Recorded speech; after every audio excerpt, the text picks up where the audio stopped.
FSV představovala skvělou kombinaci všech zájmů, který v té době jako 18letá jsem měla, což byly dějiny, byla to politika, byly to jazyky a vlastně FSV byla tou nejlepší variantou pro mě, kde vlastně to můžu zkombinovat a zejména i vycestovat. Díky FSV jsem potom, jak vlastně na bakaláři, tak i na magisterském oboru jsem měla možnost studovat v zahraničí, takže to byly taky ty hlavní kritéria, když jsem se rozhodovala v těch 18 ve čtvrťáku na Gimplu, co dál. Myslím, že to největší plus obecně, který FSV má a je to vlastně komparativní výhoda vůči ostatním školám, nebo v té době, když já jsem studovala, tak určitě byla, a to bylo kritické myšlení. Vlastně díky, a to vidím až teď zpětně, kdy už je to vlastně nějakých 5 let, co jsem vlastně FSV dokončila, tak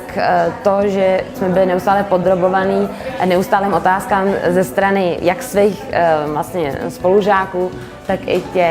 těch profesorů, vlastně proč čerpáme ze zdrojů, z kterých čerpáme, proč si vybíráme to téma, ať už to byla diplomky nebo bakalářky, proč. A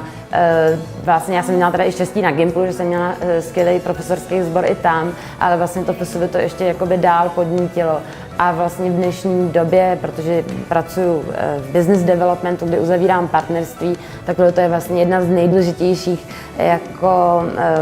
skillů, který musím mít, je si dobře vybrat toho partnera, s kterým to partnerství chci uzavřít. Druhý obrovský plus bylo určitě týmová práce. To není automatická věc, že každý umí pracovat v týmu a zejména potom na magisterském oboru, to byly teda pro mě americké studia, tak jsme vlastně měli velmi často projekty, na kterých jsme spolupracovali ve 3, ve 4 nebo i v více početných skupinách. A to je velmi dobrá průprava podle mě pro jakoukoliv práci. A to jsem teda měla jenom štěstí,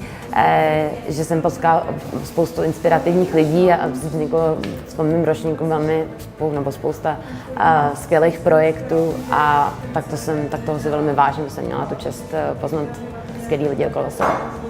Projekt Zachraň jídlo vzniknul z iniciativy lidí z FSV, jak IMS, tak žurnalistiky, nebo institutu žurnalistiky. A vlastně dneska je to už víc jak 5 let, co jsme uspořádali hostinu pro 1000 na Václavském náměstí pro 1500 lidí a potom se toho zhostila Anička Strejcová a Adam Podhola a dneska je to, bych řekla, úspěšná neziskovka, která bojuje proti plýtvání jídla jak na té individuální, tak na té korporátní úrovni. FSV je taky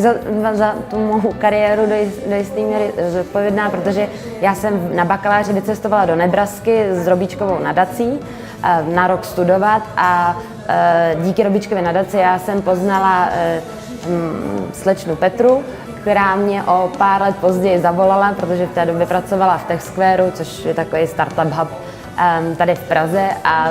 vlastně v roce 2014 mi zavolala a říká, je tady Kanaďan s takovou aplikací, nikdo tu aplikaci nezná, jmenuje se Uber a schání holku,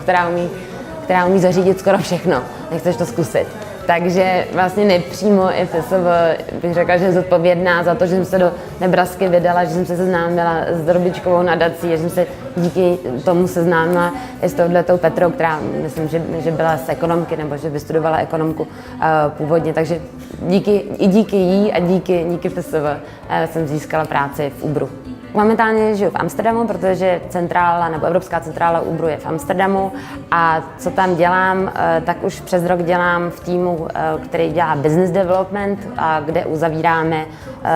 celoevropský partnerství pro Uber, který je na více zemích a já se věnuju nejvíce vlastně finančním partnerstvím Uberu, jak v Evropě, tak Africe nebo na Blízkém východě.